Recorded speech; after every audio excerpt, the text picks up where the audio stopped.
జగన్మోహన్ రెడ్డితో శంకుస్థాపన చేశారు. శంకుస్థాపన చేసిన తర్వాత వర్క్ బాగా స్పీడ్గా అయింది. మా ఊర్లో ఒక 100 మంది కుటుంబాలు దాంట్లోనే ఉద్యోగం చేస్తున్నారు. 2023 జగన్మోహన్ రెడ్డి గారు శంకుస్థాపన చేసిన తర్వాత ఈ పోర్టు ఎక్కడ ఆగలేదు. ఇప్పుడు ఈ వీడియో ఎందుకు చేస్తున్నానంటే లోకేష్ గారు ఒక స్టేట్మెంట్ ఇచ్చారు చూడండి. పురాతన బందర్ పోర్టుకు పునర్జీవం పోసుకుంటుందని చెప్పి.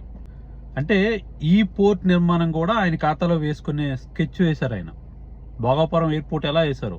ఎందుకంటే దేశంలోనే అతిపెద్ద 2వ తీర ప్రాంతంగా ఉన్న ఆంధ్రప్రదేశ్ ని ఎన్నో ఏళ్లుగా సీఎంగా చేసిన చంద్రబాబు నాయుడు ఏ రోజు పట్టించుకోకపోయినా కూడా జగన్మోహన్ రెడ్డి గారి ప్రభుత్వం వచ్చిన తర్వాత 4 కొత్త పోర్టులు నిర్మించడానికి ఆయన శంకుస్థాపన చేశారు. అందులో ఒకటి Mulapeta, Machilipatnam, Kakinada gateway port, Ramayapatnam port. సుమారుగా 15,000 కోట్ల రూపాయలు పెట్టుబడితో వైసీపీ హయాంలోనే వీటిని 70%, 80% వరకు కూడా నిర్మించడం జరిగింది. రామాయపట్నం పోర్ట్ అయితే పూర్తయింది కూడా ఫేజ్ 1లో. దీనిని కూడా లోకేష్ గారు ఆయన ఖాతాలో వేయడం కోసం అని చెప్పి పావులు కదుపుతున్నారు. ఎందుకంటే గతంలో చాలా వరకు జగన్మోహన్ రెడ్డి చేసినవన్నిటిని కూడా ఆయన ఖాతాలో వేసుకున్నారు, భోగాపురం ఎయిర్పోర్ట్ తో సహా. సో ఇది జగన్ కష్టం, జగన్ విజన్, జగన్ ఆలోచన నుంచి బయటపడింది. జగన్ విజన్ లో భాగంగా ఈ మచిలీపట్నం పోర్టు అనేది నిర్మాణం జరిగింది.